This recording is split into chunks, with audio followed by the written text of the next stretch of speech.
The first-class cabin of Flight 217 from London to New York was a sanctuary of quiet luxury. Plush leather seats, gleaming mahogany accents, and the faint scent of fresh citrus and leather filled the air. The soft hum of the engines blended with the occasional murmur of travelers settling into their seats, creating an atmosphere of effortless opulence. Among the passengers boarding that evening was the Carter family, a striking trio that naturally drew attention, though not always for reasons they should. Royce Carter, tall, well-built, and dressed in a navy blue tailored suit, walked with effortless confidence. He carried himself with the quiet assurance of a man used to command, a man who built his empire from the ground up and had nothing to prove, except to those who constantly questioned his place in rooms like this. Beside him, Bella Carter moved with graceful precision, her cream-colored blouse and silk scarf giving her an air of polished elegance. A top-tier financial attorney, she had mastered the art of composure, but tonight there was a subtle tension in her posture, a slight stiffness in her shoulders. She could feel the stares, as she often did when they entered spaces where people didn't expect them. Between them skipped Frank Carter, their 6-year-old son, completely oblivious to the undercurrents in the room. Clutching his small die-cast model airplane, Frank's excitement was genuine, unfiltered, and beautiful. To him, this flight wasn't about exclusivity or unspoken social hierarchies. It was about adventure. "Mommy, look! The seats turn into beds!" Frank exclaimed, climbing into his assigned spot near the window and pressing buttons on the touchscreen. Bella smiled, ruffling his curly hair. "That's right, sweetheart. Just don't press too many buttons before takeoff, okay?" Frank giggled and mimicked the sound of an engine, flying his tiny plane through the air. Royce chuckled, shaking his head as he stowed his sleek black leather briefcase in the overhead bin. He turned to Bella, his voice warm but laced with amusement. "I think we've got a future pilot on our hands." Bella rolled her eyes playfully. "Just as long as he doesn't try to fly the real thing mid-air." Across the aisle, a middle-aged businessman in a crisp gray suit glanced over briefly, before turning his attention back to his tablet. Other passengers in first class, mostly older, well-dressed individuals, offered polite nods, but little more. And then there was Emma Sinclair. Emma stood near the entrance to the first-class cabin, her posture straight, her expression practiced and professional, but with an undeniable edge of scrutiny as she watched the Carters settle in. As lead flight attendant, she prided herself on efficiency, precision, and maintaining a certain standard. After 15 years in the airline industry, she had seen it all: entitled celebrities, arrogant CEOs, passengers who treated the cabin crew like personal servants. But when she saw the Carter family walk in, something inside her hardened. It wasn't their confidence that bothered her. It wasn't even the way Royce carried himself, exuding the kind of presence she associated with billionaires and corporate moguls. It was the simple fact that, despite knowing nothing about them, she couldn't picture them belonging here. Emma's gaze flickered toward their boarding passes, which Royce now held in his hand as he prepared to take his seat. There was no visible reason to question them. Their attire was immaculate. Their mannerisms were composed.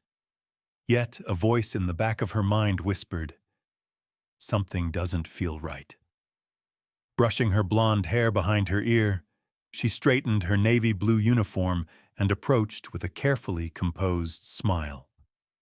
"Excuse me, sir," she said crisply, keeping her voice neutral but firm. "May I see your boarding passes, please?" Royce turned, his sharp hazel eyes meeting hers, but his face remained unreadable. He handed over the tickets without hesitation, His expression relaxed. Too relaxed, Emma thought. "Of course," he said smoothly. Bella, still helping Frank buckle in, paused mid-motion and glanced up. Emma studied the passes more intently than necessary, her brow furrowing slightly. First class, fully paid, confirmed weeks ago? Yet, instead of returning the tickets immediately, she hesitated. Her training told her that if something feels wrong, trust your instincts. But her instincts, she realized, weren't rooted in facts. They were rooted in assumptions. Still, the doubt lingered, and rather than acknowledge her discomfort for what it was, she defaulted to protocol, or at least her version of it. "I just need to verify something with the front desk," she said smoothly. "I'll be right back." Without waiting for a response, she turned sharply and walked away, her heels clicking against the carpeted floor as she disappeared behind the curtain leading to the galley. Bella inhaled slowly, her gaze shifting to Royce. "What was that?" Royce, still composed, simply exhaled. "A formality." Bella wasn't convinced. She had seen that look before, the one that said, "You don't belong here. Prove to me that you do." And deep down, Royce knew it too. In the galley, Emma picked up the phone, keeping her voice low but urgent. "Hey, it's Sinclair. I need to confirm a seating issue in first class. Can you pull up a booking for—" She glanced at the tickets again, lowering her voice. "Carter. Royce and Bella Carter, plus one minor." There was a brief silence on the other end before the ground agent responded. "The Carters? They're fully confirmed. First-class seats, booked weeks ago. What's the issue?" Emma felt a flicker of irritation. "No issue," she muttered, hanging up faster than she needed to. For a moment she stood there, gripping the edge of the counter, her mind racing. She could go back and hand them their tickets, pretend nothing happened, move on. But instead, she adjusted her uniform, smoothed out her skirt, and made a decision. She walked back to the first-class cabin with renewed confidence, stopping beside Royce's seat. "I'm sorry, sir," she said, her tone firmer this time. "There appears to be an error with your booking. We need you to step aside for a moment while we sort this out." The tension in the cabin shifted instantly. Bella's eyes narrowed as she slowly rose from her seat. "Excuse me." Frank, still playing with his toy airplane, looked up in confusion. "Mommy?" Royce stood at a measured pace, his presence commanding but calm. "What kind of error?" His voice was smooth but carried an edge, one that Emma noticed immediately. She kept her expression neutral. "We just need to verify some details with the main desk. If you'd follow me, please." There was a long, silent beat. And then Royce gave a small nod, signaling to Bella to stay put with Frank. As he followed Emma toward the galley, the murmurs began, soft whispers rippling through the cabin. Passengers exchanged glances, sensing something unusual was happening. Bella sat back down, her fingers tightening around the armrest. Frank tugged at her sleeve. "Mommy, where's Daddy going?" Bella forced a smile, though her jaw clenched slightly. "Don't worry, sweetheart," she whispered, her eyes locked on the galley where Royce and Emma had just disappeared. But she knew. She knew this wasn't over. The galley was a small but well-organized space, lined with polished silver compartments, coffee machines humming quietly, and the faint scent of brewed espresso lingering in the air. Royce stepped inside, his expression unreadable as Emma turned to face him. She squared her shoulders. "Mr. Carter, we need to verify your booking due to a system discrepancy." Royce raised an eyebrow. "A system discrepancy?" His voice remained smooth, but there was a deliberate sharpness beneath the surface. Emma nodded. It happens sometimes with third-party bookings or last-minute upgrades. Royce exhaled through his nose, a quiet, restrained sign of amusement. He slowly folded his arms across his chest. "That's interesting," he said lightly. "Because I booked these tickets directly through your airline's VIP concierge service weeks ago." Emma faltered for half a second. Royce caught it. Her professional mask slipped, if only briefly, before she recovered. "I understand, sir, but I still need to check with my supervisor before we allow you to remain in first class." Royce's lips curved slightly, not in a smile, but in a knowing expression. "So, let me get this straight," he said, taking a step closer, his voice dropping just enough to make her uncomfortable. "You're telling me that, despite my fully confirmed booking, and despite the fact that every other passenger here boarded without issue, you feel the need to verify my ticket?" Emma swallowed. There was something about his presence, his absolute control over the moment, that made her uneasy. "I'm just following protocol." Mr. Carter Royce tilted his head slightly. "Whose protocol?" Emma's mouth opened, but no words came. Before she could respond, David Monroe's voice interrupted them. "Royce." Emma turned sharply, surprised to see David Monroe, the airline's vice president of customer relations, stepping into the galley. Royce barely moved. His expression didn't shift, as if he had anticipated this. Monroe, a tall, graying man in his early 50s, walked with purpose, his steel blue suit impeccable, his expression tense. "David," Royce greeted casually. Emma felt a ripple of unease. The familiarity, the calm confidence. It didn't make sense. Monroe sighed, rubbing his temple briefly before looking between them. "Emma, I need a word with Mr. Carter," he said, his tone carrying an edge of finality. Emma blinked. "Sir, I was just—" Monroe cut her off with a look. "Now, please." Emma clenched her jaw, frustration flashing in her eyes, but she nodded stiffly. Of course. As she turned to leave, she hesitated for just a second, glancing back at Royce. Something about the way he watched her, not smug, not angry, just completely in control, made her skin prickle. Then she stepped out, closing the partition behind her. The moment she was gone, Monroe exhaled heavily. "Damn it, Royce," he muttered under his breath. "I can't believe this is happening." Royce leaned against the counter, casual but focused. "You can't believe it? Really?" Monroe ran a hand down his face. "You know this isn't how we operate," he said quickly, lowering his voice. We... Royce raised a hand, stopping him. "I know you personally don't operate this way," he said evenly. "But your airline?" His voice darkened. "That's a different story." Monroe's jaw tightened. "Royce, let me handle this." "You already are." Monroe gave him a long, assessing look. Royce held his gaze. For a moment, neither of them spoke. Then Monroe nodded, as if coming to a decision. He pulled out his phone, tapped the screen a few times, then looked up. "I just messaged the CEO," he said. "Jonathan is going to want to get ahead of this." Royce smirked. "Oh, Jonathan is going to do a lot more than that." Monroe hesitated. "What exactly did you have in mind?" Royce glanced toward the partition, where Emma had disappeared moments ago. He rolled his shoulders, adjusting his suit jacket, then turned back to Monroe.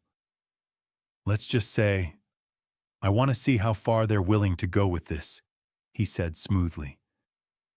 Then, with absolute control, Royce turned and walked out of the galley, back into first class. The tension in the first-class cabin was palpable. Emma stood stiffly near the aisle, her back straight, her lips pressed into a thin line as Royce returned to his seat. Bella, who had remained perfectly poised despite the obvious friction, reached over and squeezed Royce's hand as he sat down. "Everything good?" she murmured. "Perfect," Royce said easily. Emma, still standing nearby, looked like she wanted to say something, but before she could, an unexpected voice spoke.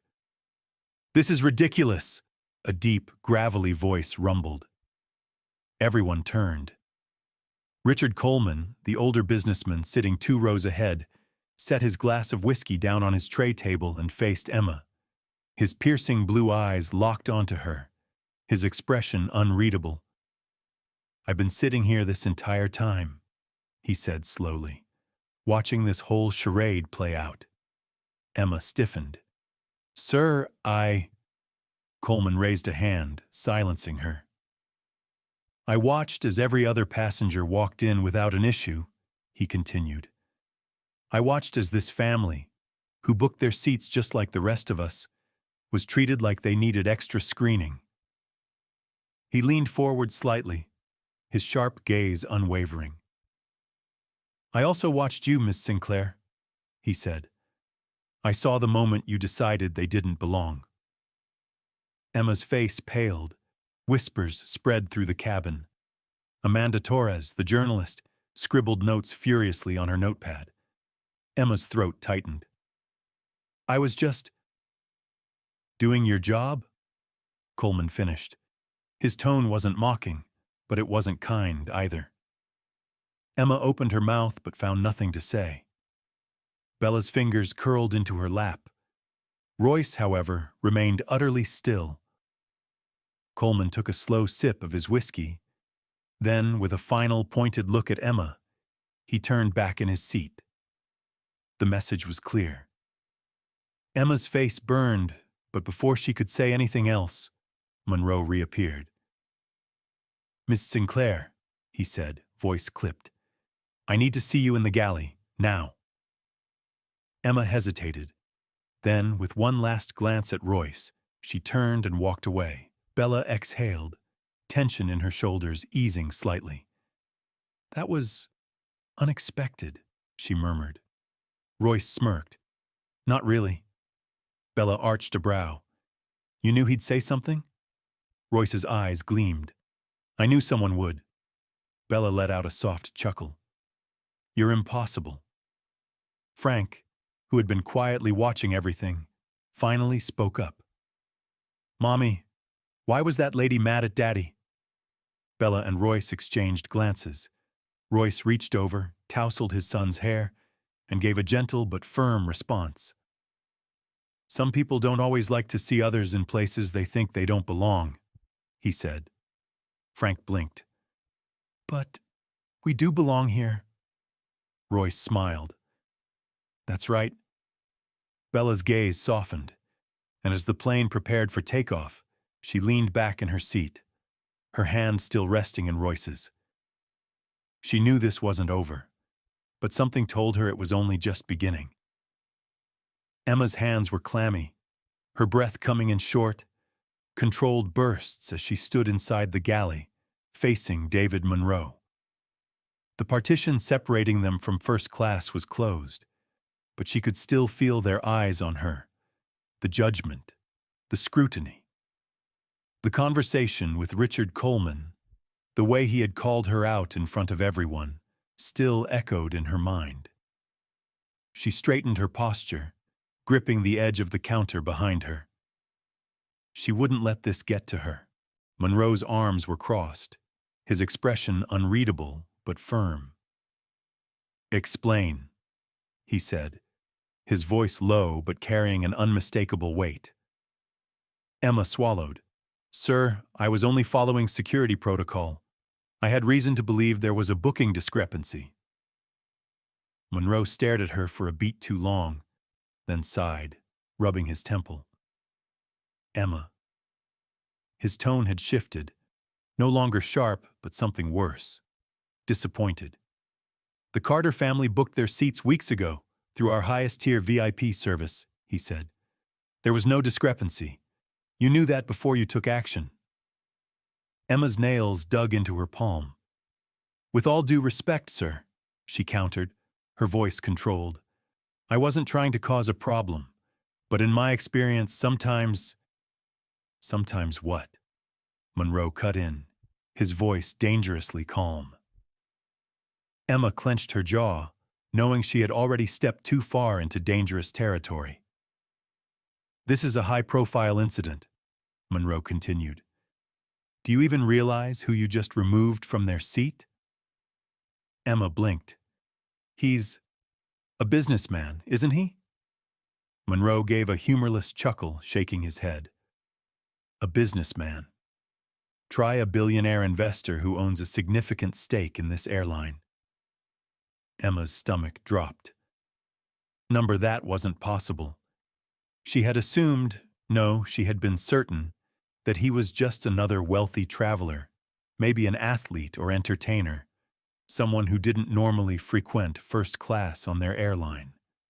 She had never, not for a second, considered that Royce Carter owned part of the airline itself. Monroe let the silence sit between them for a moment, letting the reality sink in. "Do you understand now?" he said, his voice quiet. Emma's throat felt tight. I didn't know." "That's the problem," Monroe said simply. Emma swallowed again, hard. She needed to fix this. "Now, sir," she said quickly, forcing a steadier tone. I can go back out there and apologize. Monroe shook his head. "It's out of your hands now." Emma stiffened. "What do you mean?" Monroe studied her, as if debating how much to say. Then finally he spoke. "Royce Carter isn't going to let this slide. You saw how he handled that conversation. He didn't lose his temper, didn't raise his voice, didn't make a scene. But that's what makes him even more dangerous." Emma's fingers twitched. "He's waiting," Monroe continued, "to see just how deep this issue runs. And when he's ready, he's going to make sure the entire airline feels it." Emma felt a shiver run down her spine. "But it was just a misunderstanding," she tried weakly. Monroe gave her a long, unimpressed look. "That's not how the world sees it. The moment this story hits the media, and believe me, it will, our stock prices will take a hit. We'll get calls from board members, from attorneys, from civil rights organizations. This isn't just about you, Emma. This is about the airline, and you just put us in the middle of a crisis." Emma's pulse pounded in her ears. She knew she had made a mistake, but she hadn't realized just how massive of a mistake it was. Still, she wasn't ready to accept defeat. "I can fix this," she said quickly. "I can talk to Mr. Carter directly. I can—" Monroe cut her off with a firm shake of his head. "It's not your call anymore." Emma's breath hitched. Her grip on the counter tightened as she watched Monroe pull out his phone, his fingers moving over the screen before he raised it to his ear. A long pause. Then he spoke. "Jonathan, we have a situation." Emma felt the floor shift beneath her. Jonathan Hayes, the CEO of the entire airline. Her pulse roared in her ears as she watched Monroe step a few feet away, his voice dropping as he spoke into the phone. This was bad. This was really, really bad. Meanwhile, back in first class, Royce sat with an air of relaxed authority, one arm resting casually on the armrest, his fingers tapping lightly against the leather. Bella, next to him, was as still as a statue, her hand still clasping his. She didn't need to ask what had happened in the galley. She had seen enough to know that Monroe's presence meant this wasn't just a mistake anymore. This was a problem. She turned slightly toward her husband, lowering her voice. "So, what's your play?" she murmured. Royce smirked slightly, but his gaze was focused ahead. "Patience." Bella arched an eyebrow. "Patience." Royce gave a slow, deliberate nod. "Let's see how far they're willing to go with this."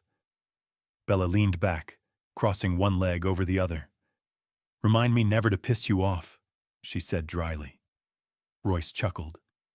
From a few rows ahead, Richard Coleman, the older businessman who had spoken up earlier, turned slightly in his seat. "Carter," he called, his tone casual but laced with curiosity. Royce glanced over. "I don't know you," Coleman said bluntly, "but I know a power move when I see one. And from where I'm sitting, you're making one hell of a play right now." Royce smirked. "That depends." "On what?" "On whether or not they fold first." Coleman let out a low, approving chuckle. Bella, still watching her husband, exhaled softly. She knew that look in Royce's eyes, the look of a man who had already won the game. He was just waiting for everyone else to realize it. Inside the airline's corporate headquarters, located in a glass high-rise in New York, Jonathan Hayes was having a very bad night. The CEO of the airline leaned back in his leather chair, pinching the bridge of his nose as he listened to Monroe recount the situation over the phone. "We have a problem, Jonathan," Monroe said, "and his name is Royce Carter." Hayes exhaled sharply. Christ. He reached for the tablet on his desk, quickly pulling up the airline's VIP client database. There it was. Royce Carter, billionaire investor, top-tier executive member, and most importantly, a shareholder. Hayes rubbed his temple. This wasn't just a PR disaster. This was a financial disaster waiting to happen. "Where are we now?" he asked Monroe, voice clipped. Monroe hesitated. "Right now? Royce is playing it cool, which is exactly why I'm worried." Hayes didn't need Monroe to explain. A man like Royce Carter didn't make loud, impulsive moves. He calculated. He strategized. He waited until the moment was right. Then he took the whole board. Hayes leaned forward, his mind racing. "We need to get ahead of this," he muttered. "How?" Monroe asked. Hayes exhaled, his fingers tightening on the tablet. "We're going to do what we always do." Monroe went quiet for a second. Then, finally, he sighed. Damage control. The plane had barely reached cruising altitude when the tension in first class intensified. Though the altercation between Royce and Emma had been momentarily diffused, the energy in the cabin remained charged. Conversations were quieter than usual, some passengers still casting side glances at the Carters, while others pretended nothing had happened. Bella glanced at her Rolex, inhaling deeply as she leaned closer to Royce. "You're enjoying this," she murmured under her breath. Royce smirked slightly, taking a sip from his whiskey. "I don't like being underestimated," he said smoothly, "and I have a feeling they're about to regret it." Bella exhaled, shaking her head. "You always do this." Royce turned to face her fully. "Do what?" She arched an eyebrow. "You let people dig their own graves before you pull the rug out from under them." His hazel eyes darkened with amusement. "It's more effective than outright confrontation." Bella sighed, smoothing the fabric of her silk blouse, but she didn't argue. She knew her husband too well. Royce Carter didn't lose. Meanwhile, Frank had lost interest in the tension around him. He was completely engrossed in the in-flight entertainment, his small fingers tapping rapidly on the screen. "Mommy, can I watch the airplane documentary?" Bella ruffled his curls. "Go ahead, sweetheart." Frank grinned and put on his child-sized noise-canceling headphones, effectively tuning out the world around him. But Royce and Bella? They weren't tuning anything out. In the crew area, Emma Sinclair stood rigidly in front of David Monroe, her arms folded tightly across her chest. "This is completely unnecessary," she hissed. "I was following protocol." Monroe sighed, rubbing the bridge of his nose. The fluorescent lighting cast sharp shadows on his tired face. "Emma," he said, voice even but firm, "you're smart enough to know that's not true." Emma's jaw tightened. "The Carters are legitimate first-class passengers," Monroe continued, his tone growing sharper. "You targeted them specifically. Why?" Emma crossed her arms, her defenses rising like a wall. "I didn't target anyone. I had a suspicion, and I followed up on it." Monroe's blue eyes hardened. "And what exactly triggered your suspicion?" Emma hesitated for just a second. It was enough. Monroe leaned forward, lowering his voice. "You do realize who Royce Carter is, don't you?" Emma stiffened. "He's some rich businessman, I get it." Monroe's lips pressed into a thin line. "He's one of the largest stakeholders in this airline." Emma's breath hitched. Monroe leaned back slightly, watching as understanding dawned in her eyes. "No," she whispered. "Yes," Monroe confirmed, his expression unreadable. "And you just made a very serious mistake." Emma's heartbeat pounded in her ears. Monroe exhaled, his voice taking on a colder edge. "You're lucky that right now, Royce Carter is playing it calm," he said. "Because if he wanted to, he could have you fired before this plane lands." Emma's stomach twisted painfully, but instead of admitting fault, she straightened. "I won't apologize for doing my job." Monroe studied her for a long moment. Then he sighed and shook his head. "Then I hope, for your sake, that this doesn't escalate further." He turned and walked away, leaving Emma alone with her sinking realization. Back in first class, Royce scrolled through his phone, barely glancing at the luxury menu the flight attendant. A different one now, noticeably nervous, had placed before him. Bella, ever observant, picked up on it immediately. "Who are you texting?" Royce's eyes gleamed as he locked his phone and slid it back into his pocket. "Jonathan Hayes," he said smoothly. Bella's eyebrows lifted slightly. "Jonathan Hayes, the CEO of the airline." "Now?" she asked, voice low. Royce tilted his head toward her. "Why wait?" Bella studied him for a moment, then sighed, shaking her head. "And what exactly did you say?" Royce smirked slightly. "Just an update on how his first-class service is being handled tonight." Bella exhaled. Subtle as ever. Royce took a sip of his drink, completely at ease. Across the cabin, Amanda Torres had been watching carefully. The investigative journalist in her knew that there was more to this than just a bad flight attendant making a bad decision. She discreetly pulled out her tablet, fingers moving swiftly as she jotted down notes. Her instincts screamed this was about to become a much bigger story. And Amanda Torres? She intended to break it first.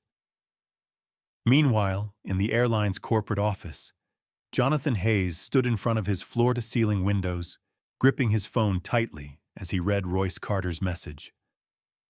His stomach dropped. He knew exactly what this meant. Turning sharply, he strode toward his desk and tapped his intercom. "Get me Marcus Green on the line, now!" A pause. Then, his assistant's voice came through, slightly confused. "Sir, Marcus Green is already on the line. He called a minute ago and said it was urgent." Jonathan's blood ran cold. Marcus Green, the chairman of the airline's board. This was no longer just a service issue. This was a power struggle, and Jonathan was caught in the middle. Jonathan Hayes sat down at his massive mahogany desk, his fingers drumming against the polished surface as he exhaled sharply. He had been CEO of Aerosky Airlines for the last 6 years, steering it through turbulent financial markets, PR crises, and labor disputes. But nothing put him on edge quite like getting a text from Royce Carter. Royce didn't send messages casually. If Royce was reaching out personally, it meant something serious was brewing.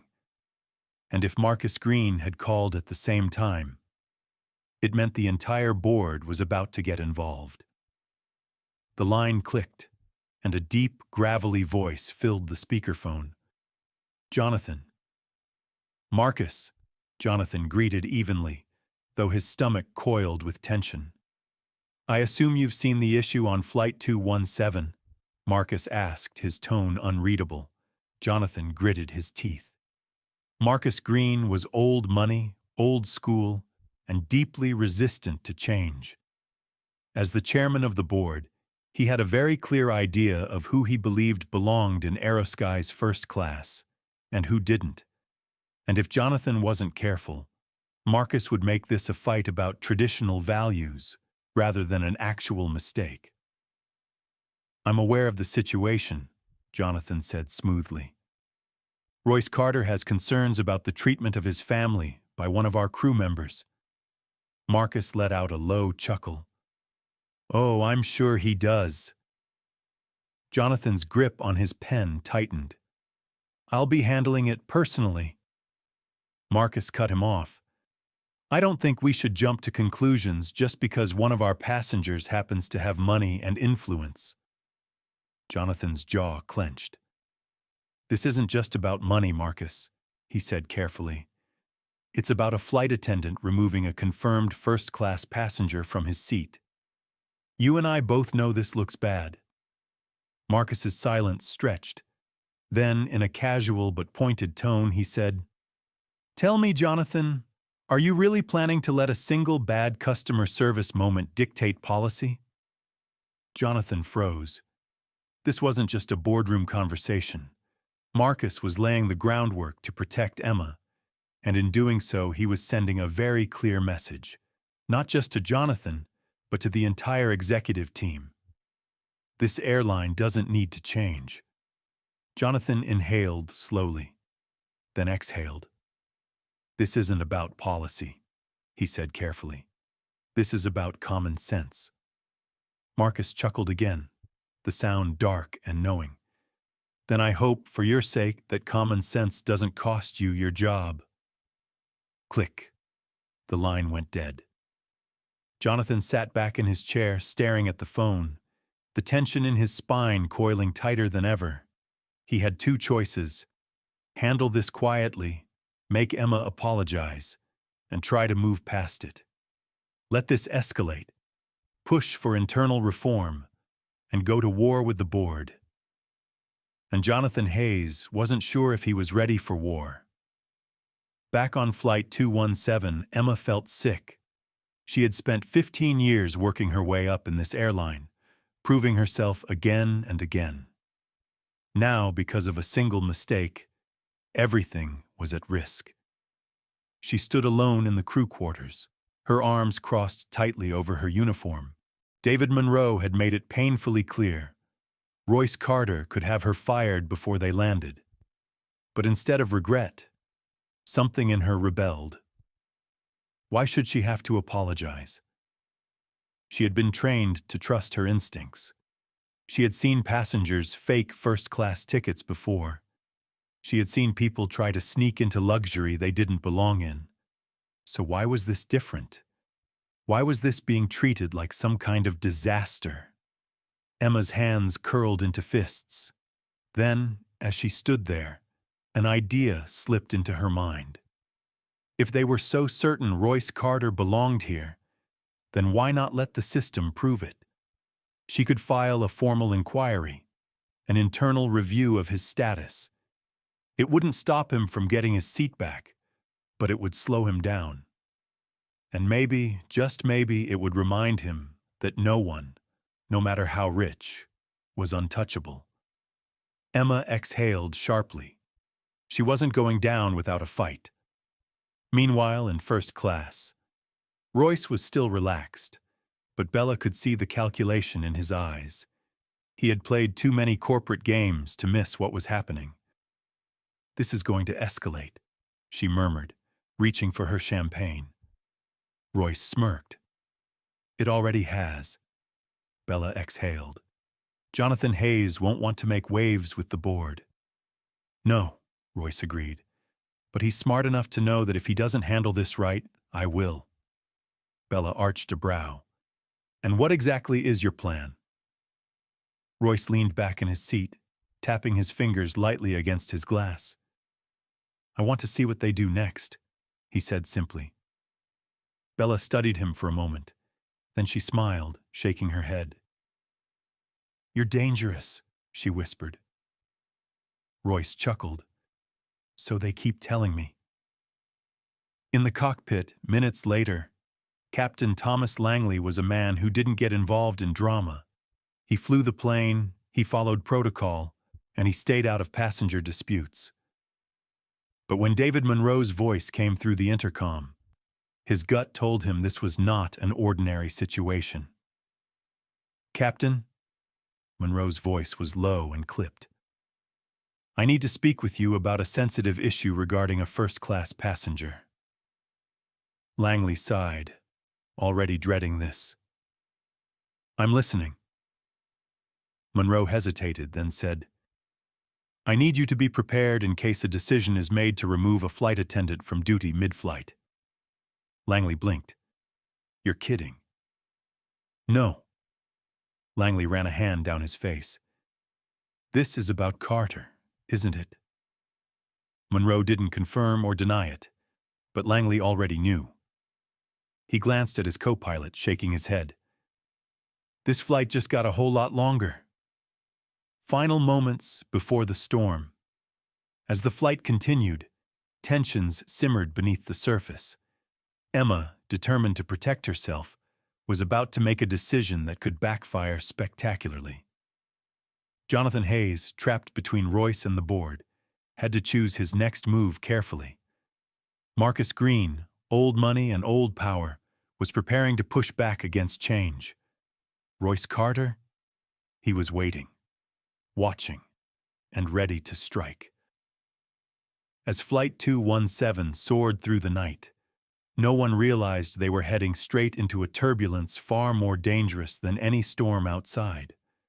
Because by the time they landed in New York, Aerosky Airlines would never be the same.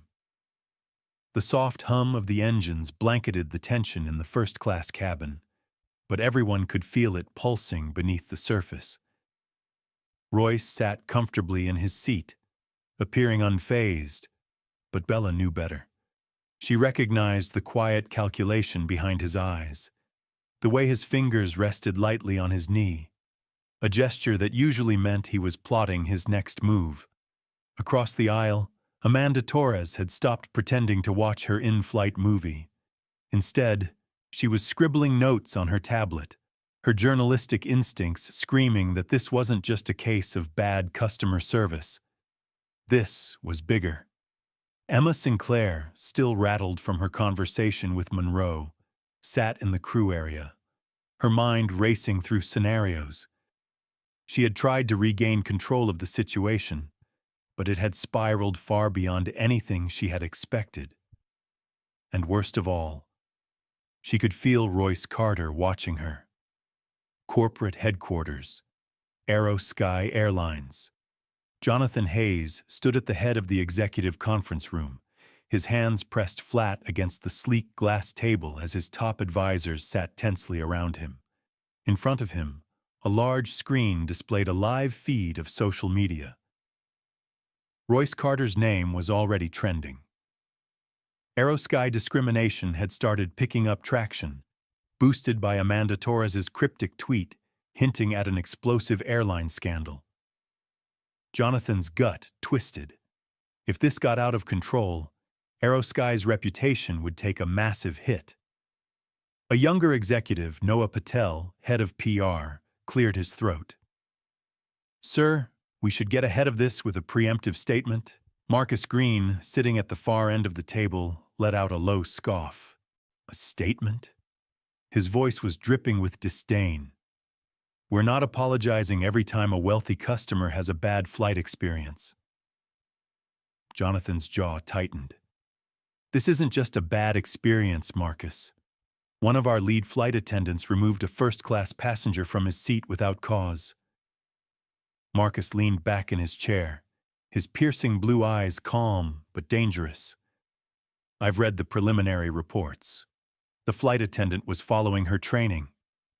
Jonathan gritted his teeth. Emma Sinclair acted on personal bias.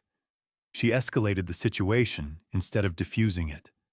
That's not training, that's incompetence. Marcus tapped his fingers on the table, measuring his words. You're overreacting. Jonathan inhaled slowly. And you're underestimating who you're dealing with. A beat of silence. Then Marcus chuckled. Oh, I know exactly who Royce Carter is. Jonathan's stomach tightened. That was the problem. Marcus wasn't miscalculating the risk. He was choosing to ignore it. Listen, Jonathan, Marcus said smoothly. You and I both know that first class is an exclusive experience for a reason. If we start bowing to every social media controversy, what happens next? Open seating for everyone? Jonathan's fingers curled into fists. This isn't about exclusivity, Marcus. No, Marcus said softly, a hint of amusement in his voice. It's about control. And Jonathan saw it then. This wasn't just about Emma Sinclair. This wasn't just about Royce Carter. This was about the old guard refusing to change. Jonathan exhaled sharply, turning toward Patel. Draft the statement, he said flatly. Marcus's smirk widened. Jonathan ignored him. For now. Back on Flight 217, Emma sat with her arms crossed, trying to calm her nerves. But the more she thought about it, the more frustrated she became. She had worked too hard to have this one mistake define her career. She had followed protocol. Hadn't she? Her mind raced back through the steps. The Carters had walked in, seemingly too confident. Something about their presence had triggered her instincts. Was it wrong that she had questioned them? Her pulse quickened. Maybe she had been too aggressive, but it wasn't her fault that she had been taught to look for signs of security risks. Right? A flicker of doubt crept into her mind, but she shoved it aside. Just then, Monroe's voice came through her earpiece. Emma, we need to talk. Emma's stomach twisted. She stood, straightening her uniform, then headed toward the restricted access area near the galley. Monroe was waiting, arms crossed, his expression unreadable. Emma spoke first. If this is another lecture, Monroe cut her off. It's a warning. Emma's breath hitched. You don't seem to grasp the severity of the situation, Monroe continued. I just got word that the CEO is personally involved now. That means you've officially escalated this beyond anyone's control. Emma's fingernails dug into her palms.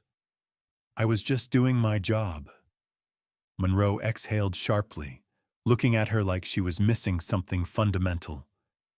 You were doing a job, he corrected, and you were wrong. Emma flinched. Monroe shook his head. You don't get it, do you? Royce Carter isn't just a powerful man. He's a man who knows how to play the game better than anyone else in that cabin.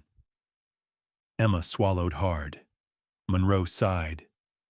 You need to decide how you want this to end, he said finally. Then he turned and walked away. Emma stood frozen, heart pounding, and for the first time she wondered if she had truly made a mistake. First class. Royce's seat. Bella could feel the shift in Royce's demeanor. He had gone from relaxed observation to silent precision. He was waiting, calculating. Then, his phone vibrated. He checked the screen. One new message. Jonathan Hayes, we need to talk when you land. Royce smirked slightly. Bella noticed. Jonathan? Royce nodded. Bella exhaled. Which means Marcus Green is involved. Royce tilted his head. Which means we're in for a fight. Bella smirked. And you love a good fight, Royce chuckled. Always. But deep down, he knew. This wasn't just a fight about one flight attendant. This was about Sky Airlines itself. And if Marcus Green thought he could push him out quietly, he was in for a surprise. Because Royce Carter, he never played defense. Final moments before landing. As the plane descended, tension coiled tighter and tighter. Emma, sitting stiffly in the crew area, was bracing for the fallout. Jonathan, pacing in his office, knew a corporate battle was coming. Marcus, calm and collected, was preparing to undermine Royce's power. And Royce, he was ready.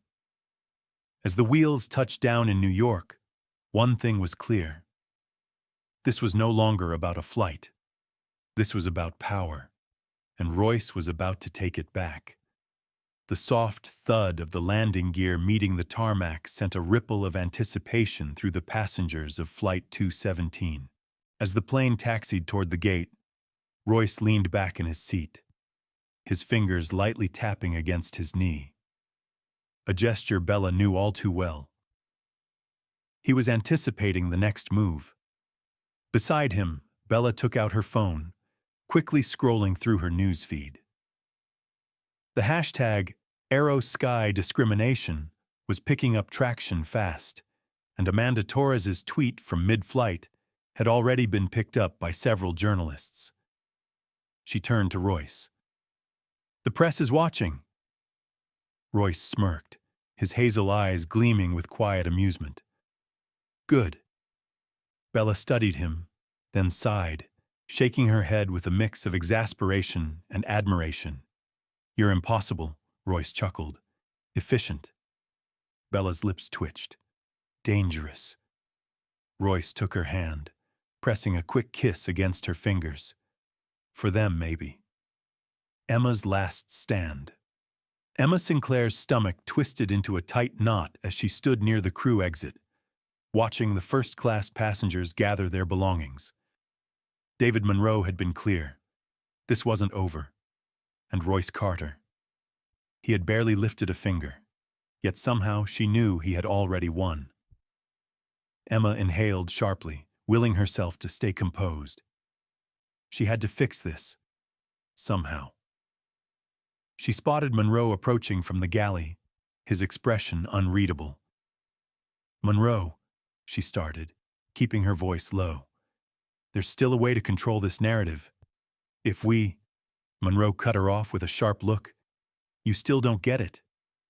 Emma blinked. Monroe exhaled, his patience wearing thin. "Royce Carter doesn't need a narrative," he said. "He is the narrative." Emma's throat tightened. "The second this plane lands, this isn't just a bad customer service moment," Monroe continued. "It's a corporate war.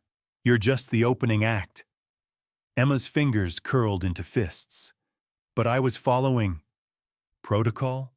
Monroe finished, his blue eyes cold. "Then let me give you some new protocol, Sinclair."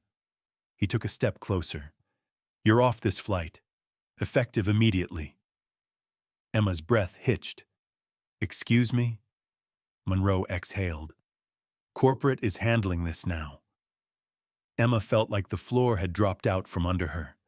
Her chest tightened, her pulse quickened. "No," she whispered. Monroe didn't say another word. Instead, he turned and walked away, leaving her standing alone. For the first time in her career, Emma Sinclair wasn't in control, and she hated it.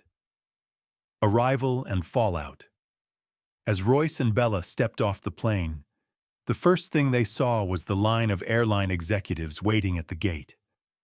At the center stood Jonathan Hayes, his suit crisp but his expression tense. Royce smirked, Jonathan exhaled, then extended a hand. "Royce?" Royce shook it firmly, watching Jonathan's face closely. "Jonathan." Jonathan's gaze flickered toward Bella, then back to Royce. "We need to talk." Royce smiled. "That's what your text said." Jonathan glanced at the private conference room just beyond the terminal doors. Let's take this inside. Royce didn't move immediately.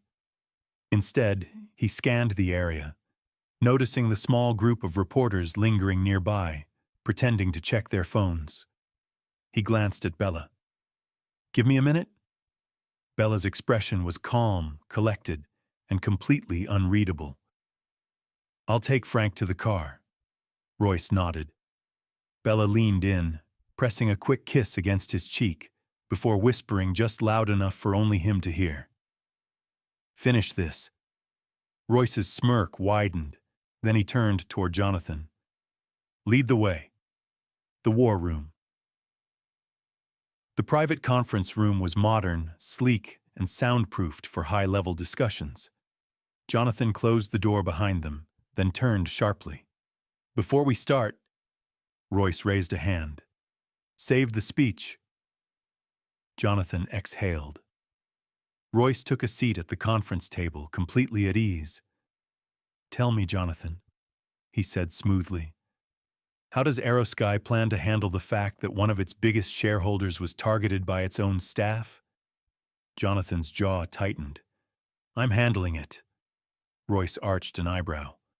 Are you? Jonathan sat down, fingers steepled. Emma Sinclair is already being removed from duty. Royce smirked. That's cute. Jonathan's eye twitched. Royce leaned forward. I don't just want a flight attendant fired, he said, his voice calm but edged with steel. I want a systemic change.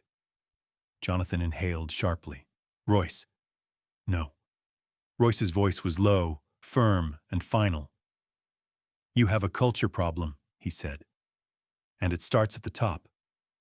Jonathan's fingers curled slightly. You want a PR nightmare? Royce continued. Keep playing defense. Jonathan stared at him. Then finally he exhaled. What do you want? Royce smiled. A policy overhaul, he said. Bias training for every employee, from flight crew to corporate. Jonathan hesitated. That's... And, Royce added, I want Marcus Green out. Jonathan froze. That's not... I don't care, Royce cut in. He's a liability. And you know it. Jonathan stayed silent. Because he did know. But going against Marcus? That was a fight that could take down the entire board. Jonathan exhaled. I need time. Royce's smile didn't waver. You have until my press team wakes up in the morning. Jonathan clenched his jaw.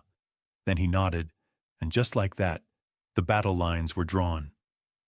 Marcus Green's next move, meanwhile, in a luxurious high-rise office in Manhattan. Marcus Green poured himself a glass of scotch, his sharp blue eyes fixed on the newsfeed. The Royce Carter situation was already gaining traction. His phone buzzed. He picked it up. Jonathan Hayes. Marcus smirked. The game was on, and Marcus never played to lose. Final moments before the war begins. As Royce stepped out of the conference room, his phone buzzed. A message from Amanda Torres. Amanda Torres. Off the record. How deep does this go? Royce chuckled. Then, after a moment, he typed back. Royce Carter. Deeper than you think. He put his phone away, stepping toward the exit where Bella and Frank were waiting. Bella took one look at him and smirked. Well? Royce adjusted his cufflinks. They're scared. Bella smiled. Good.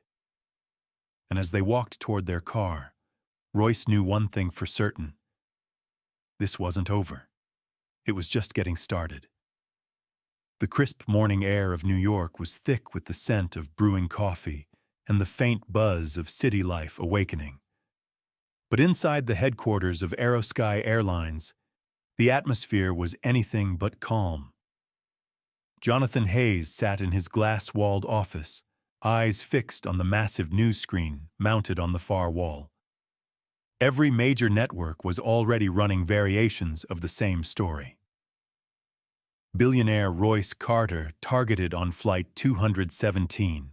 Aerosky Airlines under fire. First-class discrimination, social media outrage grows against airline giant. Exclusive, what really happened at 35,000 feet. Jonathan's fingers curled into fists as he muted the TV, his jaw tightening. This was exactly what he had hoped to avoid. A knock on the door. Noah Patel, his head of PR, stepped in, looking visibly drained despite it being barely 8 a.m. "We have a problem." Jonathan let out a humorless chuckle. "We have about 10 problems. Which one are you referring to?" Noah exhaled, setting his tablet down on the desk. "Amanda Torres just published a new article." Jonathan clicked on the link, his brow furrowing as he scanned the headline. Exclusive. Aerosky's history of first-class discrimination. Is this just the beginning? Jonathan's stomach sank. The article wasn't just about Royce Carter anymore. Torres had dug into past complaints, interviewed former employees, and highlighted patterns of bias that went far beyond Flight 217. The narrative was shifting. This wasn't just one flight attendant making a mistake. This was a systemic issue. And Aerosky Airlines was officially the villain of the story. Jonathan rubbed his temple, his mind racing through options. "Do we have a statement ready?" he asked. Noah hesitated. "We can go with a standard apology and reassessment statement," he said, but even he didn't sound convinced. Jonathan inhaled sharply. A weak apology wouldn't be enough. Not this time. Jonathan's mind was already racing ahead, calculating the possible fallout. If they handled this poorly, Aerosky wouldn't just lose credibility. It would lose millions. Before he could respond, his office phone buzzed sharply. His assistant's voice came through, clipped and urgent. "Sir, Marcus Green is on line 1. Jonathan exhaled slowly, gripping the edge of his desk. He had known this call was coming. It was only a matter of time before Marcus inserted himself into the situation. With a practiced calm, he pressed the button. "Marcus." "Jonathan." The chairman's voice was as smooth as ever, but Jonathan detected the undercurrent of control beneath it. "I assume you've read the latest article?" Marcus asked, though it was more of a statement than a question. Jonathan pinched the bridge of his nose. "Of course I have. And I assume you're preparing an official response." "We are." A small pause. Then Marcus's voice dropped just a fraction. "I hope you're not planning to cave to public pressure." Jonathan's jaw tightened. "You mean, acknowledge the problem?" Marcus chuckled, but there was no humor in it. "Jonathan, we don't have a problem. We have a billionaire throwing a tantrum and a journalist looking for clicks. We wait for the next scandal to come along, and this will all disappear." Jonathan stared at the muted TV screen, at the bold number AEROSKYDISCRIMINATION headline flashing across it. This wasn't going to disappear. And Royce Carter? He wasn't the type to let things slide. Jonathan leaned forward, voice calm but firm. "I think you're underestimating the damage this could do, Marcus." There was a long silence on the other end of the line. Then, Marcus spoke again, his voice lower, colder. "And I think you're underestimating how replaceable you are." Click. The line went dead. Jonathan exhaled sharply, setting the phone down. His mind was made up. He wasn't going to be Marcus Green's puppet. If Aerosky was going to survive this, it needed real change. And that meant one thing. He had to call Royce Carter. Jonathan reached for his phone, his fingers hovering over the contact list. Then, without hesitation, he dialed. The call rang once, twice. Then, Royce's voice came through, smooth, unreadable. "Jonathan."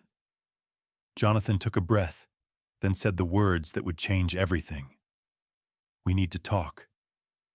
Royce leaned back in his chair, his fingers tapping lightly against the polished surface of his office desk as he listened to Jonathan Hayes's voice on the other end of the line.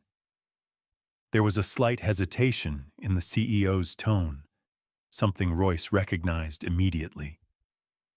It wasn't fear, not yet. But it was the realization that this situation was no longer in his control. "We need to talk," Jonathan had said. Royce let the silence stretch for a few seconds before responding. "I assume you mean in person?"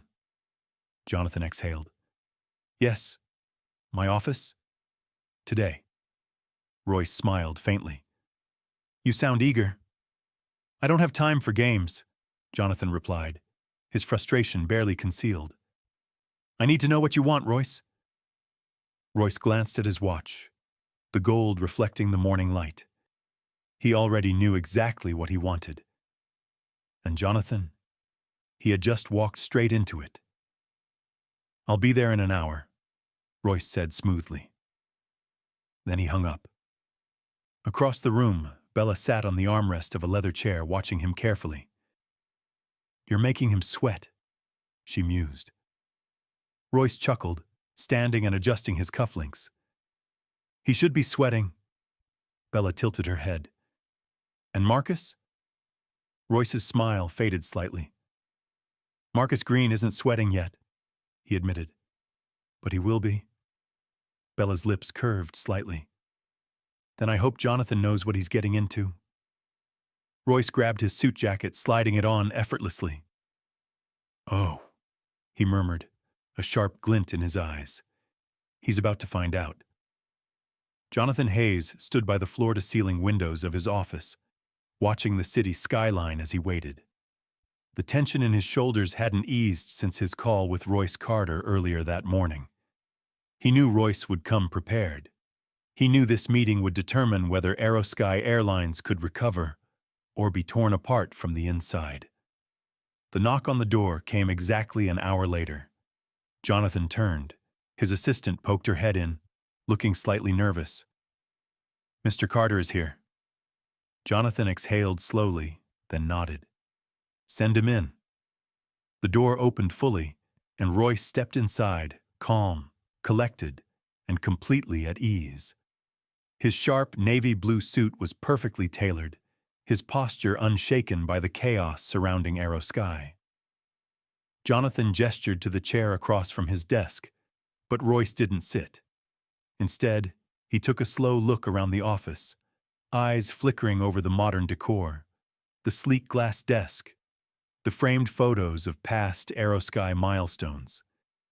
Then finally, he turned back to Jonathan. "You've been having a rough morning," Royce observed, his voice smooth.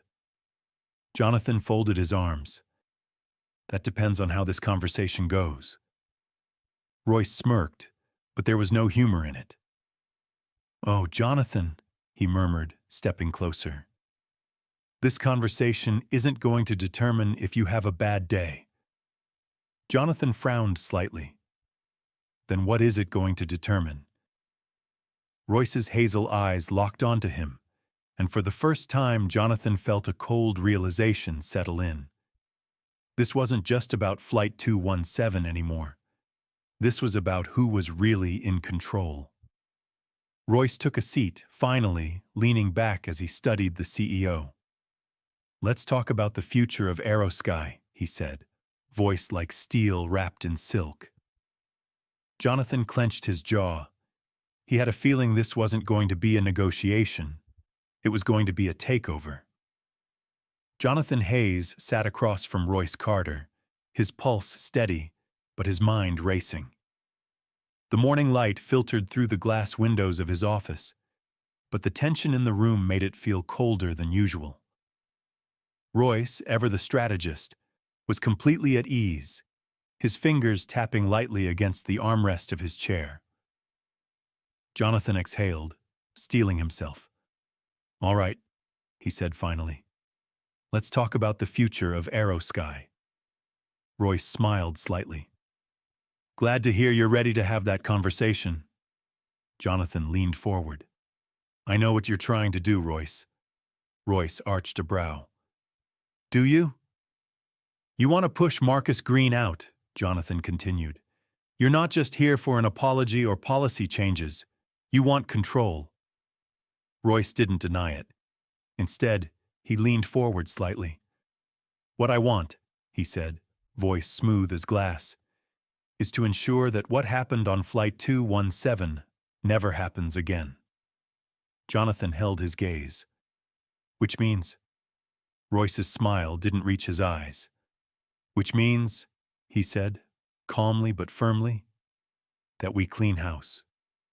Jonathan exhaled sharply, already knowing what Royce meant. This wasn't just about Emma Sinclair. It was about Marcus Green, about the culture that had been allowed to fester at Aerosky for years, and Royce Carter was about to rip it all apart. Jonathan sat back, rubbing his temple. If I push Marcus out, he said carefully, there will be consequences. Royce tilted his head slightly. For whom? Jonathan inhaled. For me. Royce didn't blink. Then you need to decide, he said, his voice deadly quiet, whether your career is worth more than your integrity. Jonathan clenched his jaw. This wasn't just a negotiation. This was a line in the sand, and Royce Carter had just dared him to cross it. Jonathan stared at Royce, his mind running through every possible scenario. Pushing Marcus Green out wasn't just a risky move. It was a declaration of war. Marcus had spent decades building his power within Aerosky, ensuring that he was untouchable. But now, Royce was offering him a way out, or at least a chance to choose which side of history he wanted to be on. Jonathan exhaled, rubbing his fingers together before finally speaking. If I do this, he said slowly, it has to be clean. Royce nodded, his hazel eyes sharp, assessing. You leave that to me. Jonathan let out a dry laugh. You already have a plan, don't you? Royce's smile was almost amused. Jonathan, I always have a plan. Jonathan shook his head. Then, after a long pause, he reached into his desk, pulled out a small, sleek USB drive, and slid it across the table. Royce picked it up, turning it between his fingers. What's this? Jonathan leaned back. Records, financials, so internal reports, everything Marcus has swept under the rug. Royce's lips parted slightly in intrigue. So, you've already been collecting receipts. Jonathan exhaled. I was waiting for the right time to use them. Royce's smirk widened. Lucky for you, that time is now. Jonathan hesitated for just a fraction of a second. Then he nodded. And just like that, the battle for Aerosky Airlines officially began. Final moments before the storm. As Royce stood, sliding the USB drive into his pocket, Jonathan's phone buzzed. A message. From Marcus Green. Marcus Green, we need to talk. Now Jonathan glanced up at Royce. Royce raised an eyebrow. He knows, Royce murmured. Jonathan clenched his jaw. Of course he does. Royce smirked. Then I guess we'll have to move fast. And with that, he turned and walked out, leaving Jonathan alone with the weight of what he had just done. By the time this was over, Aerosky Airlines would never be the same. Marcus Green sat behind his massive oak desk, his fingers steepled together as he listened to the urgent voice on the other end of the line. It's spreading fast, sir. We're losing control of the media narrative. Marcus closed his eyes briefly, exhaling through his nose. Of course, they were losing control. That was Royce Carter's specialty. Slowly, he opened his eyes, his sharp blue gaze locking onto the digital stock ticker displayed on his wall. Aerosky shares were beginning to dip. Nothing drastic yet. But if this continued, It could spiral, and Marcus Green did not lose. He adjusted his cuffs, then leaned forward. "What's the latest from Jonathan?" he asked, his tone unreadable. The PR executive on the other end hesitated. He hasn't made a statement yet, sir." Marcus's jaw tightened, so Jonathan was hesitating. Marcus had suspected as much. The CEO had always been too cautious, too weak-willed when it came to situations that required a firm hand. He grabbed his phone, scrolling through his list of direct contacts. Then he tapped on Jonathan Hayes' number and hit call. The phone rang. Once, twice, 3 times. Then, voicemail. Marcus's lips curled slightly. Jonathan was avoiding him. How interesting. Marcus placed his phone down carefully, his mind already shifting gears. If Jonathan wouldn't control the situation, then Marcus would. And that meant he had to remind everyone, especially Royce Carter, who really ran Aerosky Airlines. Marcus pressed another button on his phone, this time dialing a different number. The call was answered immediately.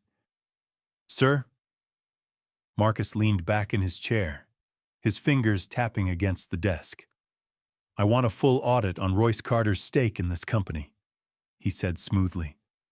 "Every transaction, every acquisition, every move he's made within Aerosky in the last 5 years." A pause. "You're looking for leverage." Marcus's lips curled into a slow, knowing smirk. "Find me something," he murmured, "and make it fast." The line clicked off, and Marcus exhaled, his mind already calculating. Royce was a brilliant strategist, but he wasn't untouchable. Everyone had a weak spot, and Marcus intended to find his. Jonathan's dilemma. Meanwhile, in his corner office, Jonathan Hayes stared at his phone, his stomach twisting. Marcus had called, and he had ignored it. He knew he couldn't avoid the conversation forever. But right now, he had bigger problems. He turned his gaze toward his laptop screen, where the Aerosky crisis was unfolding in real time. News outlets were picking apart the company's history.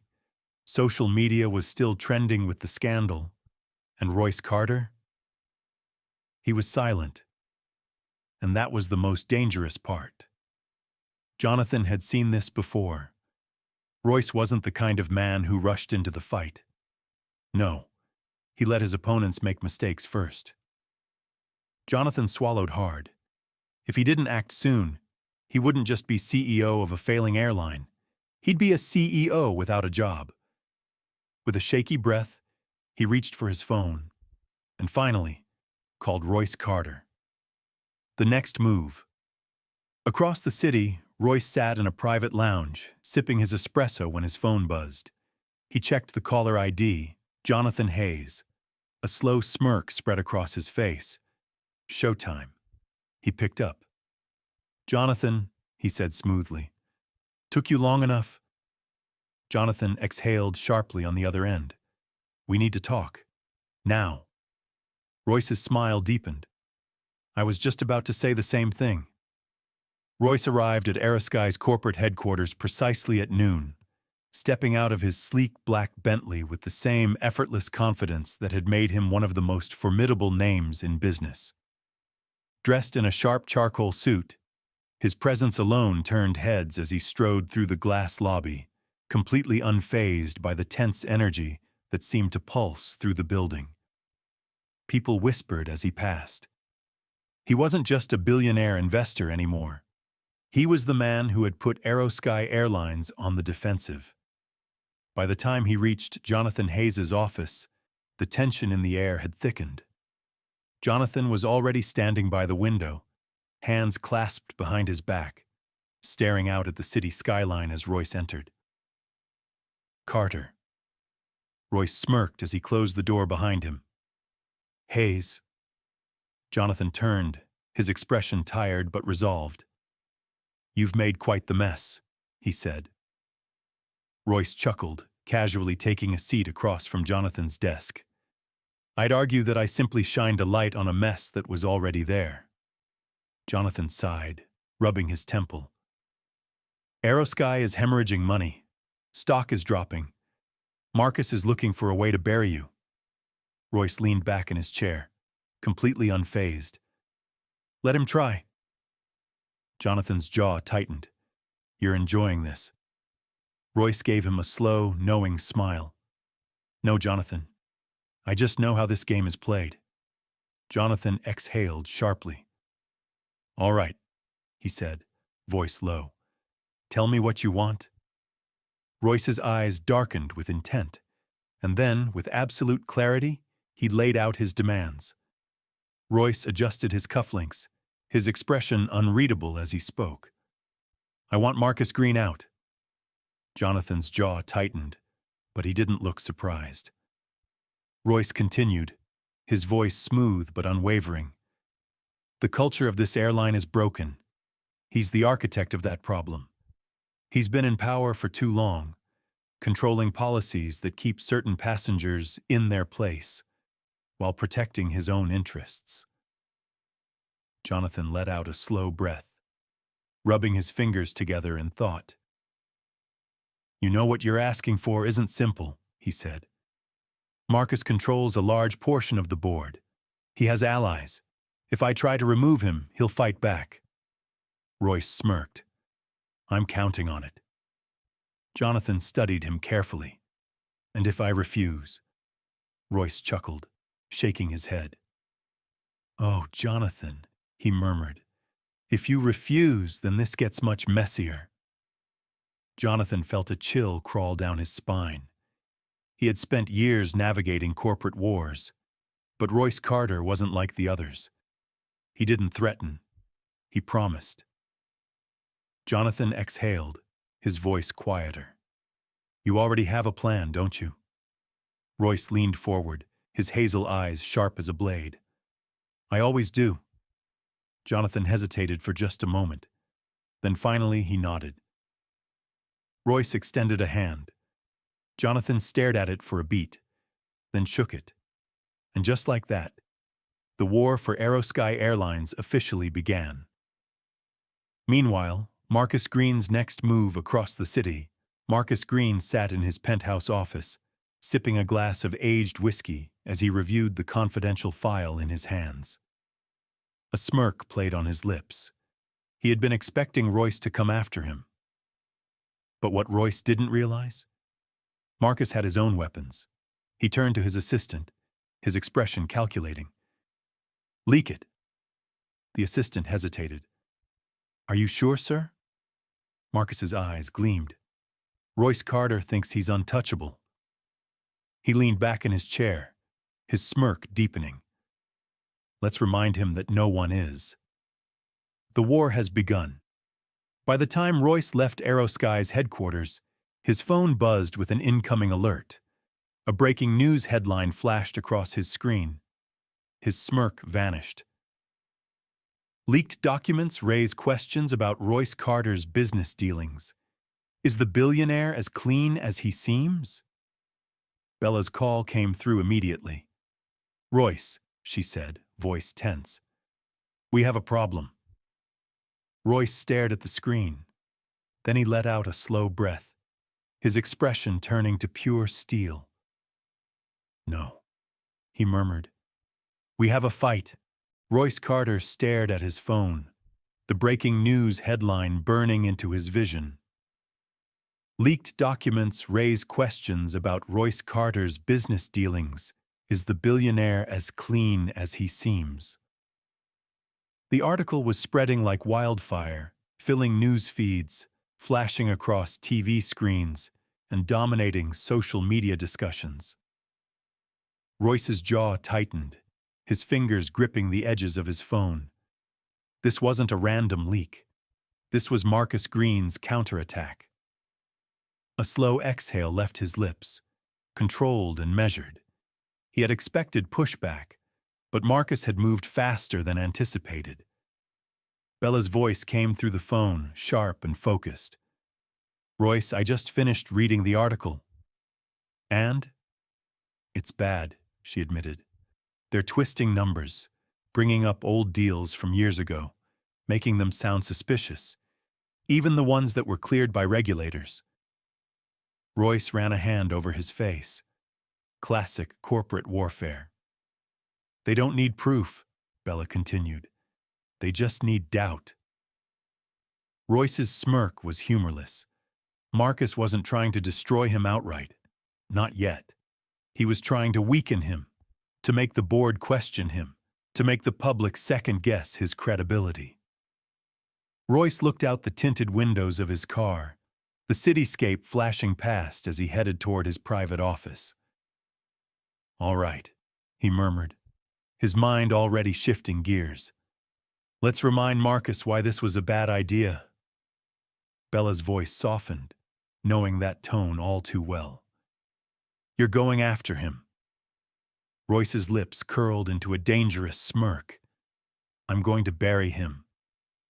Royce's car pulled into the underground parking garage of Carter Global Enterprises, his private headquarters. The moment he stepped out, his chief strategist, David Langley, was already waiting for him by the elevator, tablet in hand. "I've read the article 3 times, David said as the elevator doors slid shut behind them. "It's a hit job. Nothing concrete, just speculation, cherry-picked financial data, and a few anonymous insider quotes." Royce adjusted his cuffs, his face unreadable. "Who's behind it?" David exhaled. "Sources point to Marcus, but he's too smart to leave a direct trail. The leak went through a third-party investigative firm that specializes in uncovering corporate corruption. The same firm was involved in a smear campaign against another CEO last year. That case turned out to be fabricated." Royce smirked. Marcus had played his hand too early. "If the firm has a history of falsifying reports," Royce said smoothly, "then all we need is a direct link between them and Marcus. Find it." David nodded. "Already on it." The elevator dinged as they reached the executive floor. Royce strode toward his office, his mind already 5 steps ahead. "We're not just playing defense," he said. "I want an offensive strategy." "What's Marcus hiding?" David's fingers moved across his tablet. "We've been digging.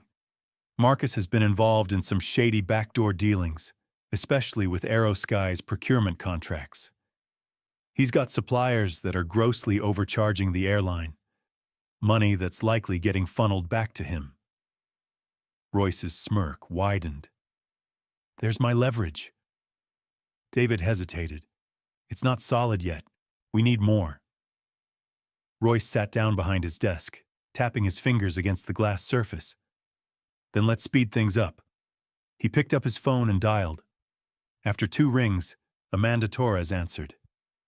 "Well, well," she said. "I was wondering when you'd call." Royce chuckled. "I have a story for you." Amanda hummed. "I assume it's better than the one they're telling about you." "Oh," Royce murmured, his hazel eyes darkening with amusement. "It's much better."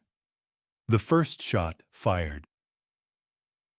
That evening, Aerosky executives, stockholders, and corporate insiders received an anonymous email. Attached was a leaked document detailing Marcus Green's questionable financial ties to Aerosky's suppliers. The subject line? "Follow the money." Marcus Green had thrown the first punch, but Royce Carter had just fired back. And now, this wasn't just a corporate power struggle anymore. This was war. Marcus Green sat in his private penthouse office, staring at the confidential email that had just landed in his inbox. Follow the money. His grip on his crystal whiskey glass tightened as he scrolled through the attached documents. They were detailed. Too detailed.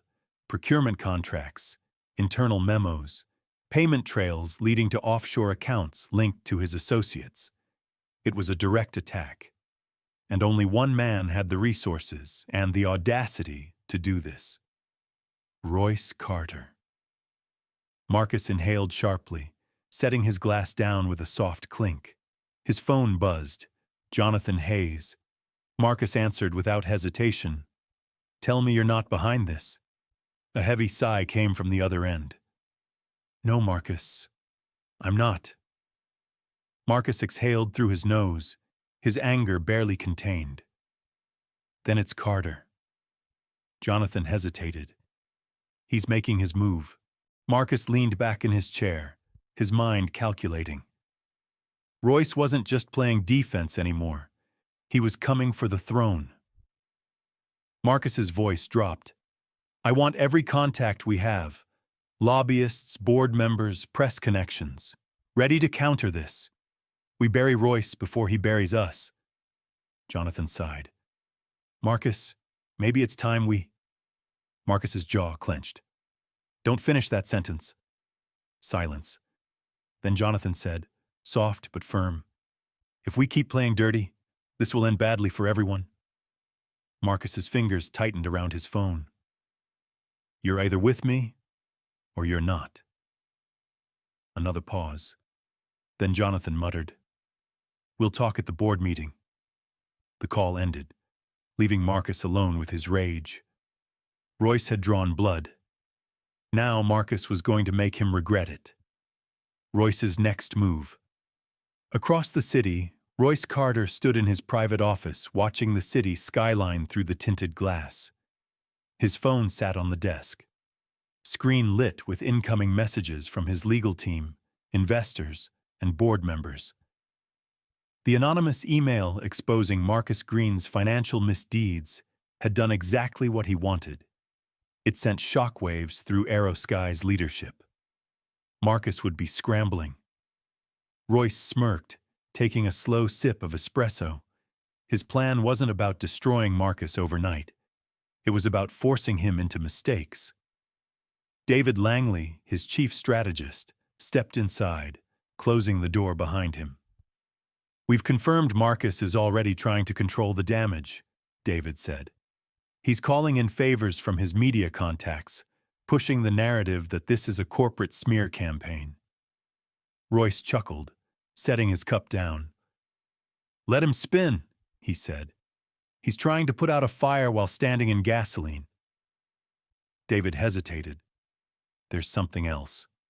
Royce raised a brow. David slid a tablet across the desk.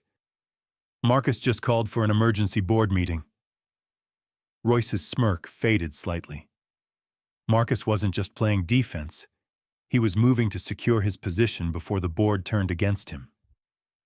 Royce's fingers drummed lightly against the desk. "Let me guess," he mused. "The meeting is tomorrow?" David nodded. "And my sources say he's planning to paint you as the aggressor, a billionaire investor trying to destabilize the company for personal gain." Royce exhaled slowly, his eyes narrowing. Marcus was playing his last card. If he won over the board, it would be much harder to remove him. Royce grabbed his phone, scrolling through his contacts. "Then we make sure," he murmured, "that when he walks into that meeting, he walks in alone." David's grin was sharp. "I'll start making calls." Royce Carter smiled. The war wasn't over. But by tomorrow, Marcus Green's power would be. The war reaches its peak. As the night fell over the city, the lines were drawn. Marcus Green, desperate to hold on to power, prepared for the board meeting that could make or break his future. Jonathan Hayes, trapped between two forces, knew that whichever side he chose would define his career. Royce Carter, calm and calculated, was already 5 steps ahead. Tomorrow, Aerosky Airlines would face a reckoning, and only one man would be left standing. The boardroom of Aerosky Airlines was silent and tense, the air thick with unspoken power plays. The long mahogany table, usually a space for carefully curated discussions, now felt like a battlefield. At the head of the table sat Marcus Green, his expression carefully neutral, but Royce could see the faint tightness in his jaw. the barely concealed tension in his shoulders. He was cornered, and he knew it. Royce Carter sat on the opposite end, exuding effortless confidence, his fingers laced together as he studied the room. Jonathan Hayes was there too, positioned at the center, caught between the two men who now held the fate of Aerosky in their hands. The board members, a collection of seasoned executives, investors, and old guard loyalists, watched with thinly veiled interest, waiting for the inevitable clash. Marcus cleared his throat, breaking the silence first. "I've called this meeting," he began, his voice steady but lacking its usual authority, "to address the recent attacks against this company's leadership." Royce smirked slightly but said nothing. Marcus continued, his fingers tapping lightly against the table. "There have been baseless accusations made against me," he said. "Leaks intended to destabilize this company and cause public panic." A murmur rippled through the board. Royce finally spoke, his voice smooth and even. "I find it interesting," he said, tilting his head, "that you call them baseless accusations when they're backed by financial records, internal contracts, and procurement discrepancies." Marcus's eyes flashed, but he kept his composure. Jonathan shifted slightly, looking between the two men. "I think," Jonathan interjected, voice level, "what the board wants to understand is whether these claims hold weight and how they impact Aerosky." Royce leaned forward, placing a thick file onto the table. "I took the liberty of compiling everything," he said. A quiet tension filled the room as the board members glanced at the stack of documents before them. Marcus's fingers curled into a tight fist beneath the table. "Carter," he said, his voice lower now, "you're turning this into a personal vendetta." Royce's smile didn't waver. "Oh no," he murmured. "This isn't personal, Marcus." He gestured to the documents spread before them. "This," he said smoothly, "is business." A hush fell over the boardroom as Royce's words settled like a thunderclap. Marcus Green's expression remained impassive, but the slight flare of his nostrils betrayed his growing frustration. One of the senior board members, Elaine Porter, a sharp-witted woman who had seen more corporate battles than most, picked up the top document from Royce's file and adjusted her glasses. She skimmed the contents. Then her eyes flicked up to Marcus. "This," she said coolly, "is a serious problem." A few other board members nodded in agreement. Marcus let out a slow breath, choosing his words carefully. "I won't deny that certain procurement processes need refining," he said, his voice steady.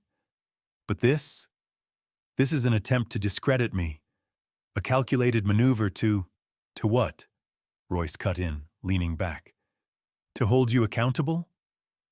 The tension thickened, all eyes now darting between the two men. Jonathan Hayes rubbed his temple, watching the power struggle unfold before him. He had always known that this moment was coming, that sooner or later, Royce Carter and Marcus Green would collide at full force. And now? The board was being forced to choose a side. Elaine set the file down and folded her hands. "I think," she said carefully, "that the best course of action is a full independent audit of Aerosky's contracts and finances." Marcus's fist clenched beneath the table. "An audit?" he repeated. Elaine gave a curt nod. "I'd say that's the only way to clear your name," she said, her expression calm but firm. Royce let a slow, knowing smile spread across his face. Because this was checkmate. Marcus knew it, Jonathan knew it, and the board knew it. Marcus Green's power wasn't being stripped from him outright, but an independent audit? That would expose everything. Marcus's throat worked, his mind racing. Then finally, he forced out a tight nod. Fine. The word tasted like poison in his mouth. Elaine turned to Jonathan. You'll oversee it? Jonathan nodded. I'll make the necessary arrangements. Marcus pushed back his chair, standing abruptly. If that's all, he said stiffly, I have other matters to attend to. He turned on his heel and strode toward the door. But just before stepping out, he paused. Then, without turning around, he said, This isn't over. The door clicked shut behind him. Royce chuckled, slowly gathering his papers. No, he murmured, his voice dripping with satisfaction. But it will be soon. The endgame begins, with Marcus Green cornered and an independent audit looming. Royce Carter had officially seized control of the battlefield. But Marcus wasn't the type to go down quietly. And as Royce left the boardroom, he knew. The final fight was about to begin. The news broke before sunrise. Marcus Green resigns amid corporate scandal. Aerosky Airlines faces leadership overhaul. Royce Carter stood by his office window, watching as the city awoke beneath him. The headline flashed across every major financial network, the impact of his final move settling over the corporate world like an earthquake. Marcus had fought until the bitter end. Even as the audit reports confirmed his misconduct, he had scrambled to cut deals, silence insiders, and salvage his power. But the board had seen too much. The moment Elaine Porter and the other key investors turned their backs on him, it was over. Marcus had no choice but to step down, his name forever tainted, his influence shattered. Royce took a slow sip of his coffee, exhaling deeply. It was done. Jonathan Hayes had called him just an hour ago, his voice carefully neutral. You got what you wanted, Jonathan had said. Marcus is out. Royce had simply replied, I got what Aerosky needed, because that's what this had always been about. Not revenge, not power for the sake of power, but changing a system that had long thrived on bias, corruption, and unchecked authority.